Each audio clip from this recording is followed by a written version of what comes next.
أينما تكونوا يدرككم الموت ولو كنتم في بروج مشيدة وإن تصبهم حسنة يقولوا هذه من عند الله وإن تصبهم سيئة يقولوا هذه من عندك قل كل من عند الله فما لهؤلاء القوم لا يكادون يفقهون حديثا ما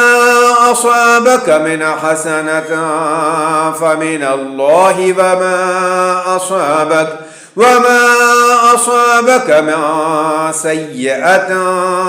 فمن نفسك وأرسلناك للناس رسولا وكفى بالله شهيدا من يطع الرسول فقد أطاع الله ومن تولى فما أرسلناك عليهم حفيظا ويقولون طاعة فإذا برزوا من عندك بيت طائفة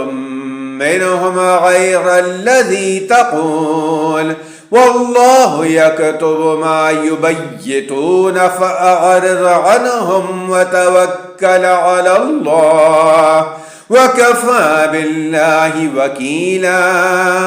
أفلا يتدبرون القرآن ولو كان من عند غير الله لوجدوا فيه اختلافا